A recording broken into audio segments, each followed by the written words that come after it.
गायत्री महामंत्र एक बार मेरे साथ दोहराओ। ओम भूर्भुवः स्वः तत्सवितुर्वरेण्यं भर्गो देवस्य धीमहि धियो यो नः प्रचोदयात्। बात चल रही थी बल की, और कल 4 बल बताया गया था। शरीर बल, समाज का बल, साधन का बल और बुद्धि का बल, 4 बल कल बताए गए थे। इन 4 बलों को ऐसे समझना जैसे किसी बैल की 4 टांग। 4 चरण का बैल होता है, अगर एक भी कमजोर पड़ जाए, टूट जाए तो चल नहीं सकता। इन 4 चरण समझना, ये जिंदगी के 4 चरण हैं।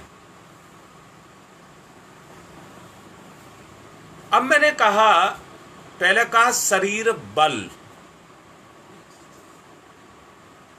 शारीरिक व्यवस्थाओं से छुटकारा पाने की, जो स्वस्थता का जो आनंद भोगने के लिए हमें ईश्वर ने जो ये जीवन दिया है, इस जीवन में उस आनंद को प्राप्त करने के लिए हमें स्वास्थ्य के बल की आवश्यकता है।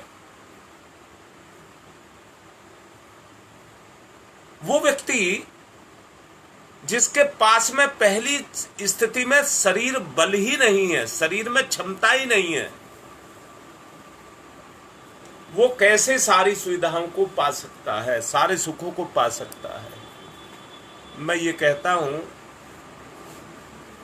2 चीजें, एक को कहते हैं शिक्षा और दूसरी को कहते हैं विद्या।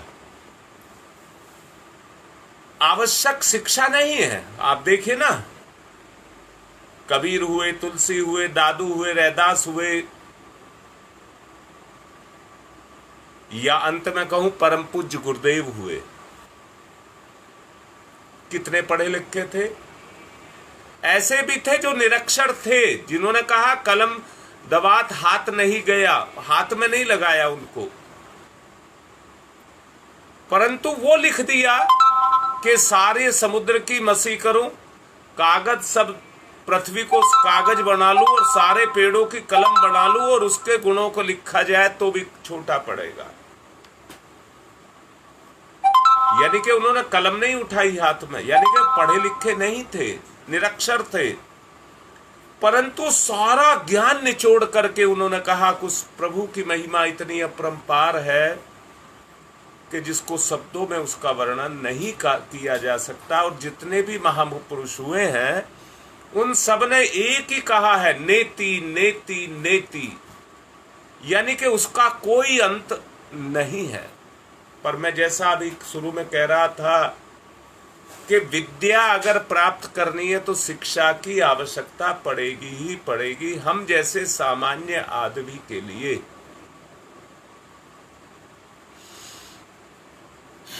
या तो चेतना उनके स्तर की हो,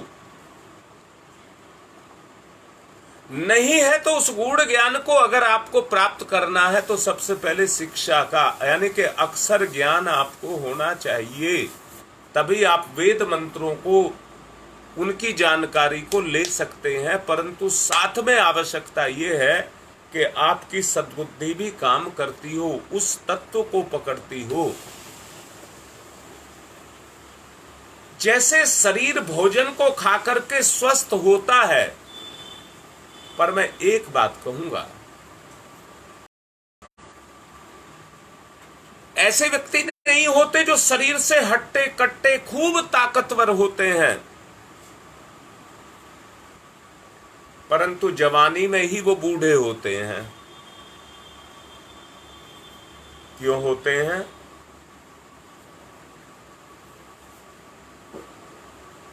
क्योंकि वो हर कर्म को बोझ मान करके करते हैं।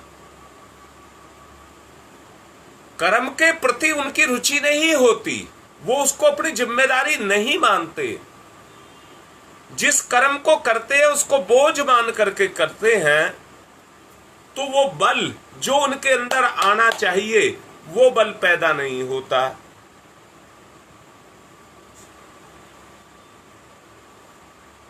आहार को वो इसलिए प्राप्त करते हैं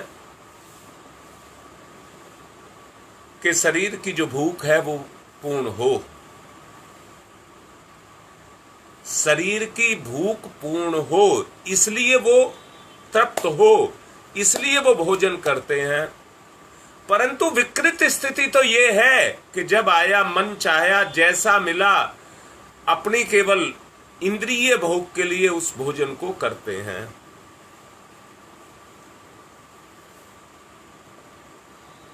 तो हमारे ऋषि मुनियों ने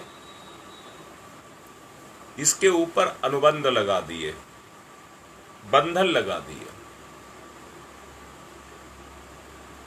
एक के बारे में तो मैंने कल बताया था आपसे, सत्य। परंतु सत्य का ही जो पूर्ति करने वाला पक्ष है उसको कहते हैं विवेक। यानी कि सत्य और विवेक दोनों आपस में जुड़े हुए हैं, वो दो नहीं है। जैसे मेरा ये कुर्ता है, इसका एक पक्ष बाहर है तो दूसरा पक्ष अंदर भी है, दोनों से मिलकर के ही इसका स्वरूप निर्माण हुआ है। हमारा भी निर्माण हुआ है तो हमारा एक पक्ष बाहर दिखाई देता है परंतु दूसरा अंदर छुपा हुआ है। बाहर वाले में जान है, सत्य में अगर जान है तो वो इसलिए जान है, ताकत है तो वो इसलिए है कि उसके अंदर विवेक है। फिर से कह रहा हूं, व्यक्ति को शरीर बल एकत्रित करने के लिए आहार की सावधानी रखनी चाहिए।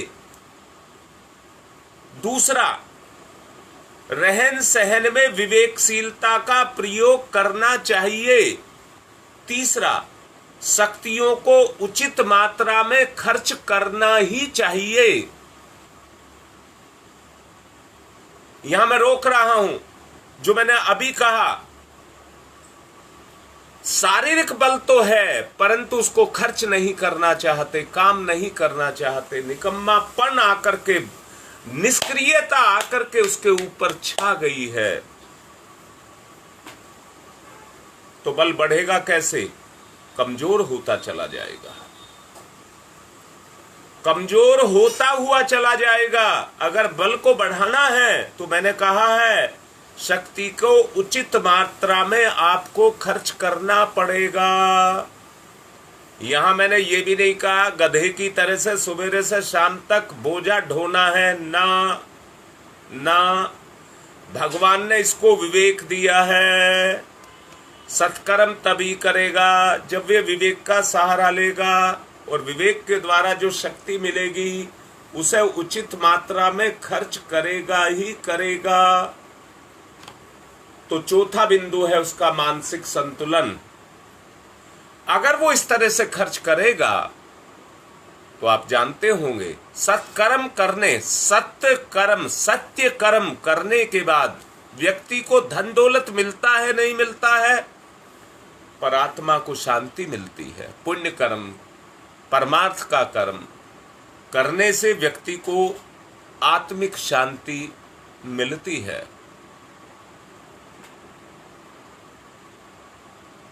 और पांचवा बिंदु है विकृतियों का परिमार्जन। विकृतियों का परिमार्जन। हमारे ऋषि मुनियों ने हमारे साथ इन 5 बिंदुओं का परिपालन करने के लिए 5 अनुबंध हमारे ऊपर लगाए हैं। अगर इन 5 को इकट्ठा करते हैं, एक करते हैं, जैसे पंच तत्व से मिलकर के ये एक शरीर मिला है और इसकी एक आत्मा है जो इसका संचालन मन बुद्धि के द्वारा करती है। जीव को पार उतारने के लिए, संसार को बसाने के लिए, दोनों उद्देश्यों को पूर्ण करने के लिए भगवान ने हमको जन्म इसलिए दिया है कि उसका संसार बस जाए और हमारे कर्म से हमारा जीव पार लग जाए। यानी कि एक साथ 2 उद्देश्य पूर्ण होते हैं, पहला आत्मा का और दूसरा जीव का। दोनों उद्देश्य पूर्ण होते हैं। और उस उद्देश्य को पूर्ण करने के लिए उन 5 जो तथ्य दिए गए उनको कहते हैं धर्म। 5 से जो निर्माण होता है वो धर्म का निर्माण होता है। और वो 5 कौन से हैं? पहला है सत्य, दूसरा है संयमशीलता, तीसरा है अनुशासन, चौथा है सौजन्य और 5वां है सहकार। परंतु मैंने ये आपको 5 पक्ष बाह्य बताए। अगर इन 5 की आत्मा को, शक्ति को जागृत करना है तो उसका आंतरिक स्वरूप भी आपको जागृत करना होगा। जैसे मैंने कहा, सत्य में ताकत है विवेक की, संयम में ताकत है कर्तव्य परायणता की, संयमशीलता में जो ताकत है वो कर्तव्य परायणता की ताकत होती है, और अनुशासन में अभी आप नवरात्रों का अनुष्ठान कर रहे हैं, ये उस शक्ति का, जिसको दुर्गा शक्ति कहते हैं, ये उसका अनुशासन है। उसके अनुशासन का पालन करने के लिए अनुशासन के अनुबंध में हमको बंधना पड़ेगा। अनुशासन के अनुबंध में, यानी कि अनुशासन में तो ताकत होती है, अनुबंध की ताकत होती है। हम सभी ही नवरात्रे रख रहे हैं, परंतु अपनी अपनी इच्छा से हरेक के अनुबंध हैं। मैंने तो बहुत पहले जब 1 वर्षीय अनुष्ठान शुरू कराया था तब यही बोला था कि अनुष्ठान और कोई नहीं है, अपनी अंतरात्मा का कहना मानना। अंतरात्मा हरेक की है, परंतु अपनी अपनी कमियों के अनुसार वो हमें किसी अनुबंध में बांधती है, उन कमियों को छुटाने के लिए, बुराइयों को छुटाने के लिए। मैंने कल भी आपको बताए थे, 3 बिंदु बताए थे। जो सत्य को ढक लेते हैं, जो सत्य को ढक लेते हैं, अगर वो बुराइयां जब तक हमारे अंदर रहेंगी, सत्य का उजागर नहीं होगा। सत्य उजागर तब तक नहीं होगा।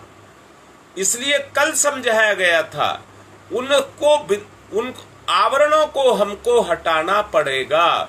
और किसमें? अपने अनुशासन को अनुबंध में बांधना पड़ेगा। अगला बताया सौजन्य। अकेला व्यक्ति कुछ नहीं कर सकता, उसे किसी ना किसी की सहायता लेनी पड़ती है, सहायता लेनी पड़ती है। और सहायता लेने के लिए ईश्वर ने सबसे अच्छा रास्ता उसको दे दिया, कर्म। कर्म। अब कर्म कौन सा कर्म? पराक्रम। पराक्रम, स्वार्थ नहीं, पराक्रम। आज आदमी अपने लिए जिंदगी को जी रहा है।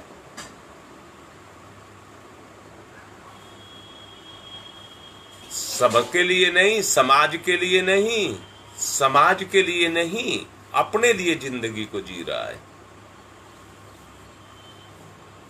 इसलिए जो आज स्वार्थ आकर के, स्वार्थ ने आकर के हमको घेर लिया है, उसका कारण और कोई नहीं है। यही मूल रूप से उसका कारण है। मूल रूप से यही उसका कारण है।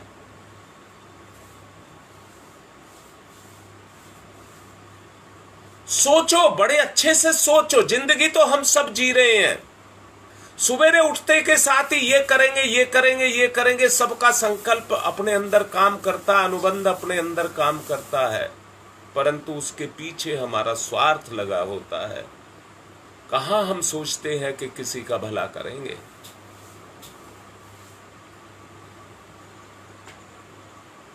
तो पराक्रम के माध्यम से हम सौजन्य की रक्षा करेंगे। और 5वां बिंदु है सहकार। सहकार का उद्देश्य हुआ परमार्थ परायणता।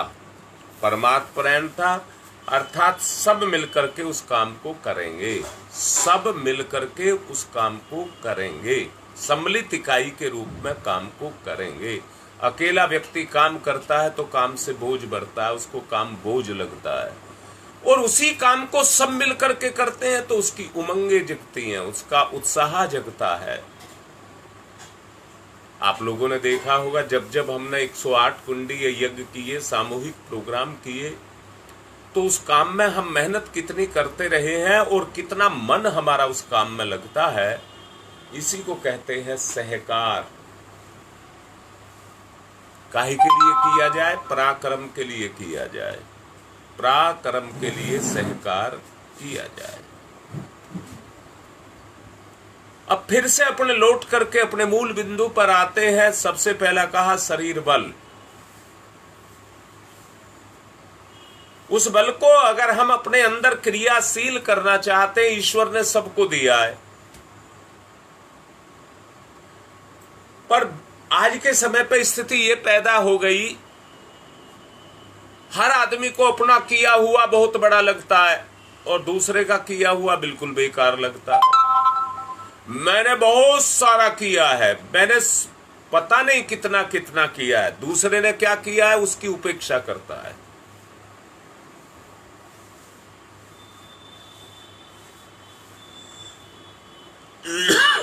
जो 5 बिंदु बताए, जब तक उनमें उनके बीच में बंद करके अपने जीवन को नहीं जिएगा, और याद रखना यही धर्म के 10 लक्षण हैं। 10 लक्षण धर्म के 10 लक्षण हैं।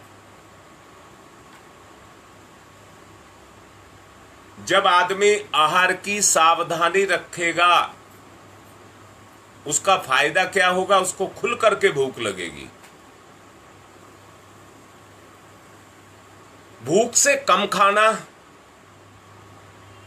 भोजन को प्रसाद मान करके खाना, उससे अमृत की भावना जगेगी। मैंने कहा था, शक्तिपात की बात कही थी आपसे, उससे भोजन अमृत के समान हो जाएगा तो आपकी भावना जगेगी। जब आप उसे प्रसन्नता के साथ चबा चबा करके खाएंगे तो आहार सात्विक हो जाएगा। आहार सात्विक हो जाएगा। 5 नियम जो अभी आपको बताए गए, उनके अंतर्गत ये भी जानकारी आती है कि हमें क्या खाना चाहिए और क्या छोड़ देना चाहिए। हम अन्न छोड़ देते हैं। नवरात्रे मनाने के लिए, नवरात्रों की साधना के लिए अन्न छोड़ देते हैं, परंतु वो समझदारी कहां आई कि हमें छोड़ना क्या चाहिए? भूखा नहीं रहना चाहिए। कौन सा अन्न लेना चाहिए और कौन सा अन्न नहीं लेना चाहिए, कितनी मात्रा में लेना चाहिए और कैसे लेना चाहिए।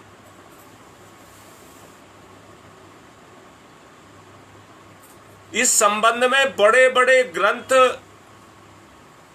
आज समाज में मौजूद हैं, परंतु वो सारा ज्ञान आज उन ग्रंथों में भर करके रह गया है।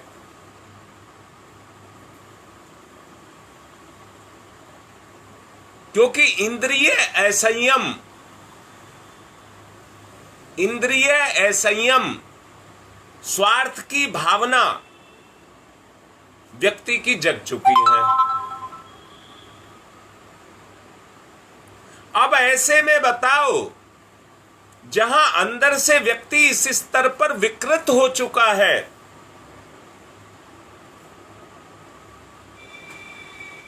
वहां पर वो ग्रंथ उसके ऊपर क्या काम कर लेंगे? ग्रंथों को पढ़ता जरूर है, मानता नहीं है। दुर्गा सप्तशती इन दिनों बहुत से पढ़ रहे होंगे, पढ़ रहे हैं, परंतु स्वाध्याय नहीं कर रहे। दुर्गा सप्तशती में लिखा है वो उसी के अंदर बंद होकर के रह जाएगा, वहीं से आया है वहीं पर रुक जाएगा। मेरे साथ मेरे अनुसरण में उसका कोई भी व्यवहार में नहीं आया, तो मुझे बताइए लाभ कैसे होगा? लाभ तो तभी होगा ना, दुर्गा सप्तशती क्या कह रही है उस आशय को समझिए और उसको अपने जीवन में उतारिए। तो दुर्गा सप्तशती नहीं, जो भी ग्रंथ आप पढ़ेंगे उसका लाभ आपको मिलेगा। और मैंने कहा है, बताओ क्या दुनिया में ताजे सजीव पौष्टिक शुद्ध रुधिर और धर्म उपार्जित पदार्थ खाने के लिए सबको छूट नहीं है? किसने मना किया है कि आप फला चीज नहीं खाएंगे? सबके लिए ईश्वर ने छूट आपको दी है, यहां तक भी दी है जीव जीव को मार करके भी खाता है। परंतु मैंने अभी आपसे यह बताया, सुरुचिपूर्ण ताजे शुद्ध पवित्र मेहनत से कमाए हुए भोजन को चबा चबा करके खाना चाहिए। जब सजीव पौष्टिक शुद्ध धर्मोपार्जित भोजन को आप करेंगे तो उसका प्रभाव आपके शरीर और मन पर जाकर के पड़ेगा। तेल मसाले अधिक अग्नि के द्वारा पकाई हुई चीजें, तली भुनी हुई चीजें, जलाई हुई चीजें हानिकारक हो सकती हैं। ताजे फल, हरे साग, मेवे, दूध, दही, दलिया चावल, रोटी जैसी सात्विक चीजें किस प्रकार गलत हो सकती हैं? तो आदमी को छोड़ना है तो वो छोड़ना चाहिए, जो भी मना किया, तले भुने जले कटे कुटे ये सब छोड़ने हैं।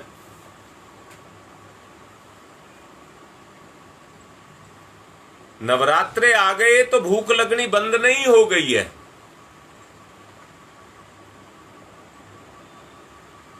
परंतु शारीरिक स्वास्थ्य के लिए, शारीरिक बल के लिए शरीर का स्वस्थ होना भी बहुत जरूरी है। शारीरिक और मानसिक रूप से अगर आप स्वस्थ होना चाहते हैं तो बहुत प्रकार के व्यंजनों से थाली ना सजाई जाए। आज तरह तरह की बुरी चीजों की भरमार रहती है, अपने साथ अन्याय कर रहे हैं। अशुद्ध घृणित व्यक्तियों द्वारा बनाया हुआ भोजन त्याज्य होता है, वो खाने योग्य नहीं होता। सूत्र रूप में बताई गई थोड़ी सी बातों को पूरी सावधानी से बरता जाए तो स्वास्थ्य की समस्या का हल होने में बहुत बड़ी सहायता हमें मिलेगी, बहुत बड़ी सहायता मिलेगी। तंदुरुस्ती का अधिक आधार भोजन पर निर्भर है, पर हम अपनी असावधानी से उसे नष्ट करते हैं। इसलिए शारीरिक बल इसलिए मिला है कि उससे आप पूरी खुल करके मेहनत करिए, और इतनी मेहनत करिए कि लेटते के साथ ही आपको नींद आए। इतने थका दीजिए अपने बल को, इतना खर्च तोड़िए मत, तोड़ने के लिए नहीं कहा है, इतना थका दीजिए कि शरीर थक करके, मैं फिर से कहता हूं, सांसारिक बल जिसके पास होता है तो उसको अहंकार हो जाता है। अहंकार को मिटाने के लिए, उस जहर को खत्म करने के लिए हम अपने शरीर से इतना काम ले कि वो थक जाए, और थक करके सोने का सुख, सोने का सुख, मानसिक सुख, सोता शरीर नहीं है, मन सोता है, तो मन को सोने का, गहन सोने का सुख मिले, तन से कर्म, मन से शांत, सुखी जब व्यक्ति हो जाएगा तो दोनों का संतुलन बन जाएगा, दोनों का संतुलन बन जाएगा। आज व्यक्ति इसमें अपनी शान समझता है कि नौकर चाकर मेरे काम को करते हैं और मुझे कुछ नहीं करना पड़ता, इसको अपनी शान समझता है। कौन मालिक कौन नौकर, यहां सब आत्मा के सेवक हैं। इसलिए जिस कार्य को करें उसे पूर्ण आत्मीयता के साथ करें, तो उस कर्म का पूर्ण लाभ आपको मिलेगा। अब दूसरे बिंदु पर आता हूं, जिसको कहते हैं समाज बल। समाज बल जैसे अभी बताया, शारीरिक बल जो भोजन और शरीर में होने वाली क्रियाशीलता के संयोग से पैदा होता है, दोनों के मिलन से पैदा होता है,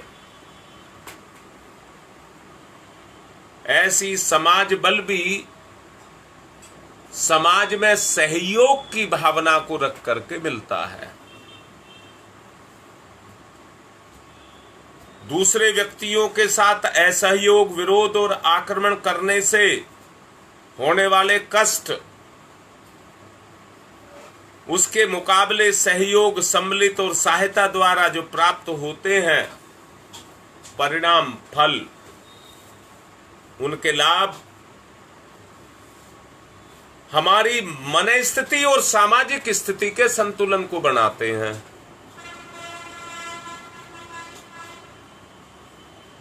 मनुष्य एकांकी नहीं है, बल्कि समाज का और परिवार का एक अंग है। दूसरों द्वारा अपने साथ जो व्यवहार किया जाता है या दूसरों से वो जो व्यवहार अपने लिए चाहता है, अपने से वही व्यवहार उसे दूसरों के साथ भी करना चाहिए। उसकी प्रतिक्रिया का प्रभाव हमारे मन के ऊपर जाकर के पड़ता है और जो कर्म उसके साथ उसके द्वारा किए जाते हैं वो कर्म प्रशंसनीय होते हैं, अर्थात प्रशंसा को पाने के अधिकारी होते हैं।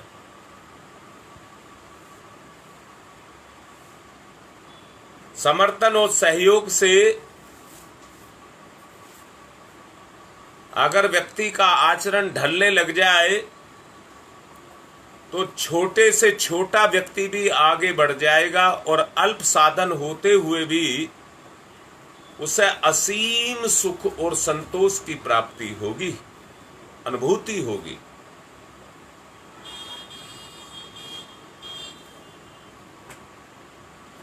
सामाजिक बल को इकट्ठा करने के लिए परम पूज्य गुरुदेव ने 5 आधार उसके बताए हैं।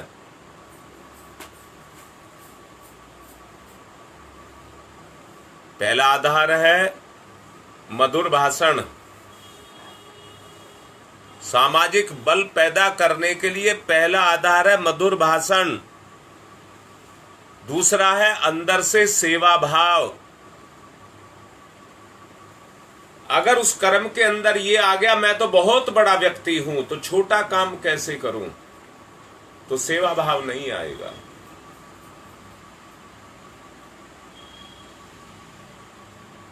तीसरा है उच्च चरित्र। चौथा है पराक्रम और पांचवा है विचार, व्यवहार कुशलता। सामाजिक बल के ये 5 अंग हैं।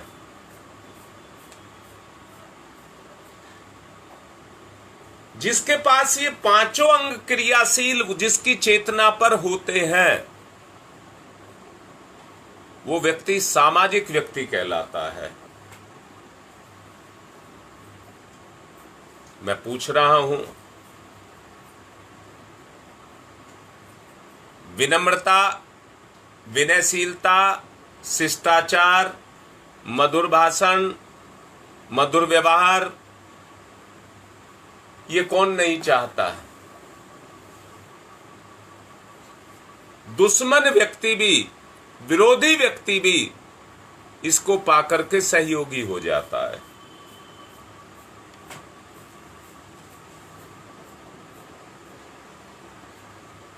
आप देखते होंगे जहां मिठास होती है चींटियों को बुलाना नहीं पड़ता है,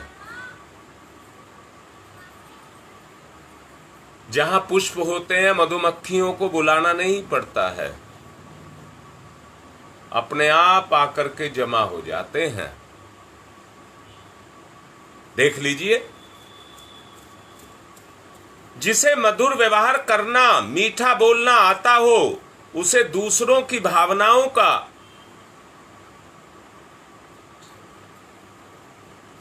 सद्भावनाओं का अनायास ही लाभ प्राप्त होता है।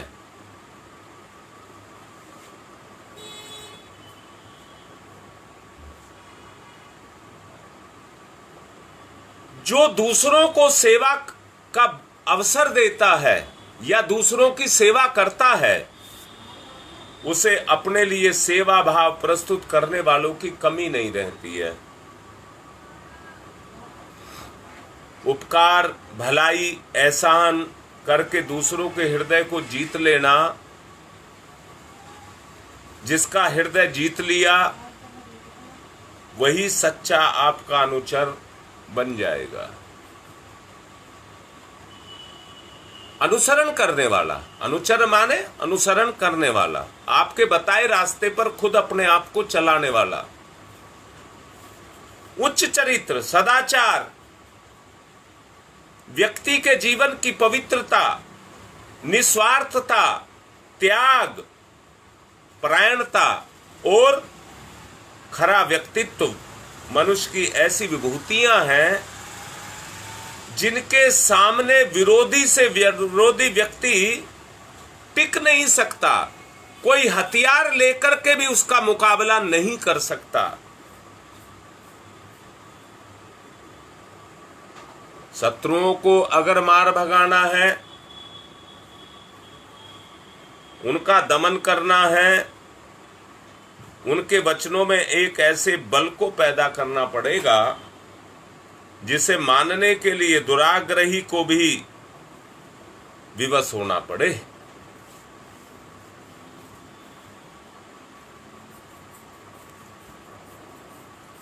पराक्रमी, पुरुषार्थी, चैतन्य,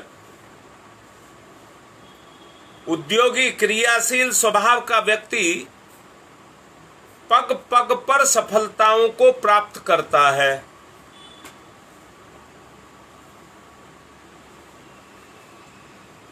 आज आदमी है क्या? अपने रिश्ते का दुरुपयोग करता है।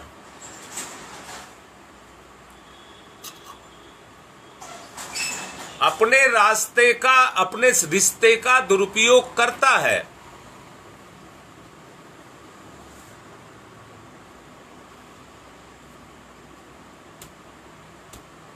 वो उसको अपनी बपोती मान लेता है, अपना अधिकार मान लेता है, अपना गुलाम बनाता है।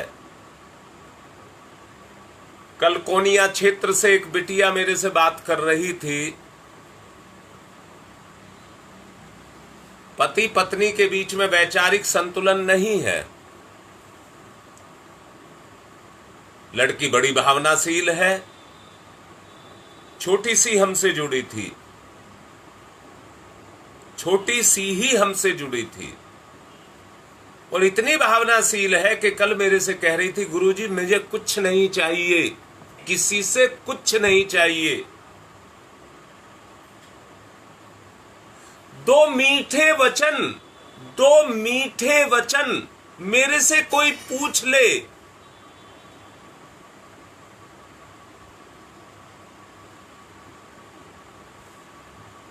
कोई मेरे से दुख की, समस्या की कोई बात कर ले,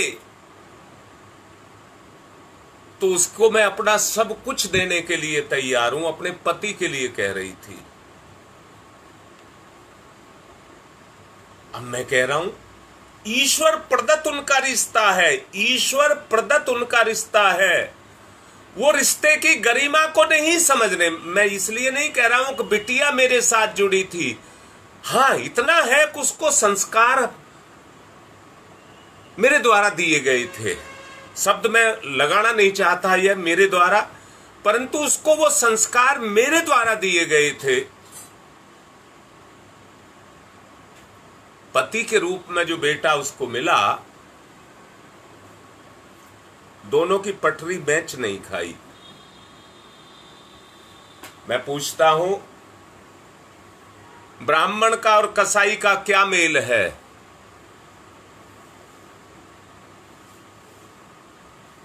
रिश्ते के रूप में वही रिश्ता आपस में जाकर के जुड़ गया। या तो दोनों ब्राह्मण होते या दोनों कसाई होते तो मैच कर जाते।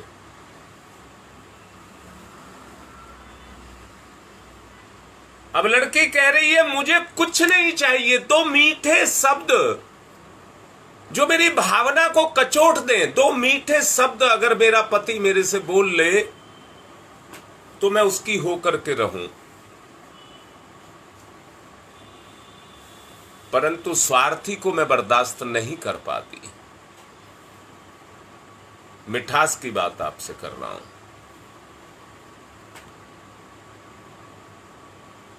मिठास पैदा होता है तो सेवा भाव भी पैदा होता है।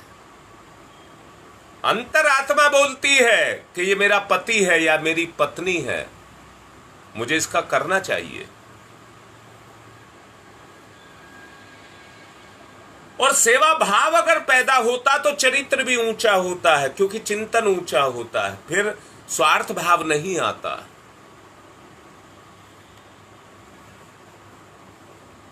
व्यक्ति जो भी कर्म करता है अपने लिए नहीं करता,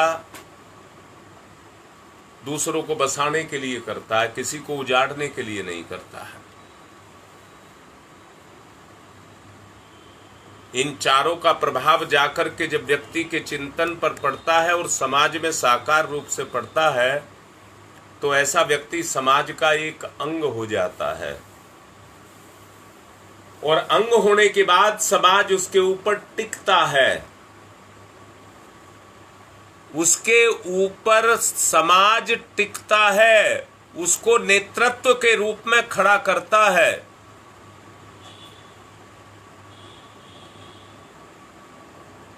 हाँ बेटा करो, प्रार्थना करो उसके लिए, बहुत अच्छी बात कही है। बहुत, अगर ये भाव हमारे जगते हैं, भाव जगते हैं, अरे प्रकृति सब में समाई है, उस पुण्य को वहां तक पहुंचाती है, संतुलन को बनाती है। मैंने अभी कहा जब प्राणी समाज का एक अंग बन जाता है तो वो समाज की जरूरत बनता है। जैसे आपको आंख लगी है तो बताइए क्या आपको आंख की जरूरत नहीं है? ऐसा व्यक्ति समाज की जरूरत बन जाता है।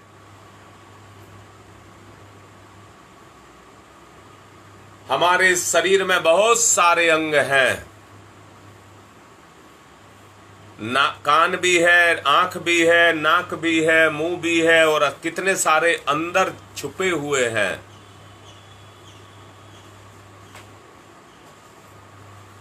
परंतु सब में तालमेल है, एक दूसरे पर एक दूसरा टिका हुआ है, तालमेल है। एक भी ना हो तो जीवन यात्रा नहीं चल सकते ठीक से। जीते तो वो भी हैं जो अंधे होते हैं और शानदार जिंदगी जी लेते हैं, आंख वाले से भी शानदार जिंदगी जी लेते हैं।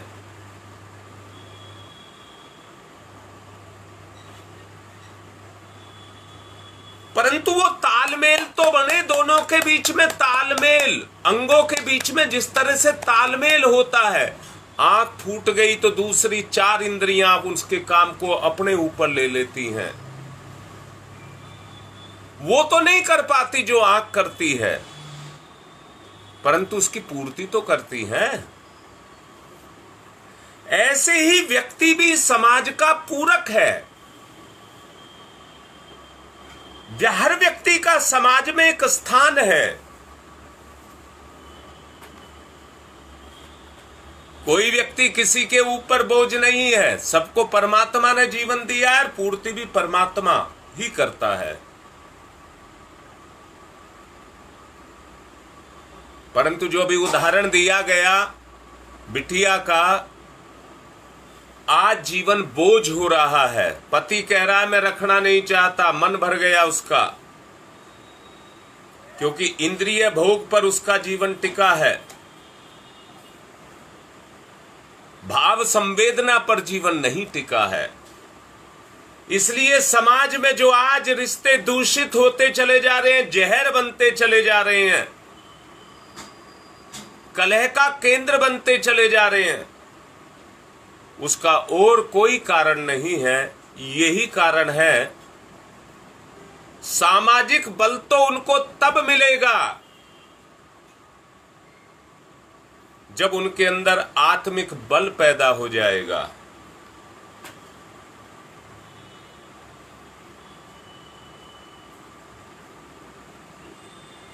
गुप्ता जी ठीक लिख रहे हैं। अहम की भावना पैदा होना अभी बताया भी गया था, अभी बताया भी गया था। मैंने कहा था ये नवरात्रे मत समझना, शक्तिपात के साधन समझना इनको। दुर्गा शक्ति है, पता नहीं किस पर क्या कृपा बरस जाए और किसका उद्धार हो जाए। आदमी क्या करता है, आदमी उच्च चरित्र, सदाचार, व्यक्तिगत जीवन की पवित्रता, निस्वार्थ त्याग और कर्तव्य परायणता और खरा व्यक्तित्व मनुष्य की ऐसी विभूतियां हैं जिसके सहारे सामने आने वाले विरोधियों को या विरोधी कर्म को या विरोध रुकावटों को मार भगाता है। शत्रुओं को भी उसका लोहा मानना पड़ता है। उसके वचनों में एक ऐसा ताकत होती है, बल होता है कि जिसको मानने के लिए दुराग्रही भी उसका समर्थन करते हैं। ऐसा बल उसके विचारों में आ जाता है। पराक्रमी पुरुष, पुरुषार्थी, चैतन्य, उद्योगी, क्रियाशील स्वभाव के मनुष्य पग पग पर सफलताएं प्राप्त करते हैं। अपनी लगन के कारण तुरत फुर्त पूरा कर डालते हैं। लगन के कारण उनके इस गुण पर मुग्ध होकर के सब लोग उनसे मित्रता का भाव रखते हैं। उनका सहारा अपनी कठिनाइयों को हल करने के लिए ताकते हैं। क्षमता शत्रुओं को डराने और मित्रों को आकर्षित करने में कारगर सिद्ध होती है। व्यवहार कुशलता के द्वारा रूठे को मनाना, भ्रम में पड़े हुए को समझाना, भटके हुए को राह पर लेकर के आना आसान है, पर दूसरों की मनोभूमियों को परख करके जो लोग उचित व्यवहार करते हैं वो बड़े बड़े संकटों को टालने की क्षमता अपने अंदर रखते हैं, बड़े बड़े लाभों को प्राप्त कर लेते हैं। ये 5 उपाय आपको बताए गए जिनके द्वारा व्यक्ति समाज में अपने आप को ताकतवर बना करके पेश करता है। शरीर बल ही नहीं, समाज बल को भी पैदा करता है। समय क्योंकि ज्यादा बढ़ता चला जा रहा है, केवल इतना कहूंगा, मैं प्रहार कर रहा हूं कुरीतियों पर, कुप्रचलन पर, रूढ़ियों पर, परंपराओं पर। आज आदमी इन विकृतियों का तो गुलाम है ही है, परंतु राजनीतिक दास्ता भी उसने अभी तक छोड़ी नहीं है। इन्हीं उपायों को साधन बना करके जब चलेगा तो उनसे छुटकारा मिले। सहज घिस करके हटती चली जाएगी, हटती चली जाएगी।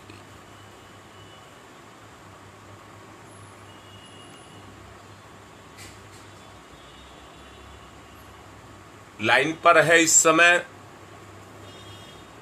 पवन दीक्षित।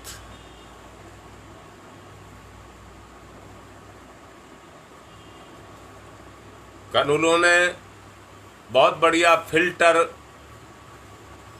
गौमूत्र के लिए कल उन्होंने लिया है।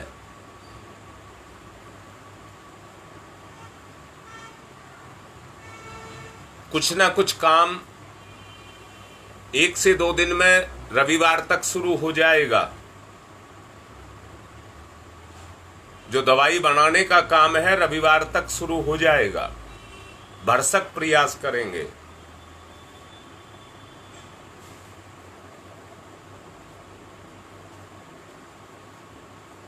सहयोग और सहकार की, सामाजिकता की भावना की, पारिवारिकता की भावना की आवश्यकता है।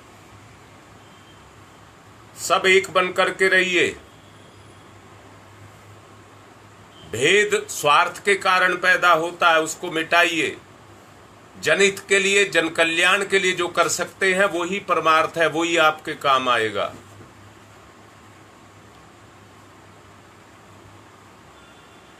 इसलिए आत्मिक निवेदन आपसे कर रहा हूं और चाहता भी ये हूं कि जिस पराक्रम की शुरुआत की जा रही है उसे सामूहिक रूप से शुरू किया जाए। दिल्ली के कार्यकर्ता निश्चित कर लें कोई एक जगह। वैसे मैं रविवार को गंगा विहार जाऊंगा। जो फिल्टर लिया है उसका पूजन का कार्य किया जाए और उसकी शुरुआत की जाए उसी दिन से। आज शुक्रवार हो गया है, कल का दिन बीच में, परसों उसकी शुरुआत करें। तो गंगा विहार वाले इसका इंतजाम कर लें। उनका पहला रविवार होता है, पहले रविवार को हम इसकी शुरुआत करेंगे। जगह स्थान जहां भी रहेगा उसकी घोषणा अपने व्हाट्सएप पर लिख करके कर दें।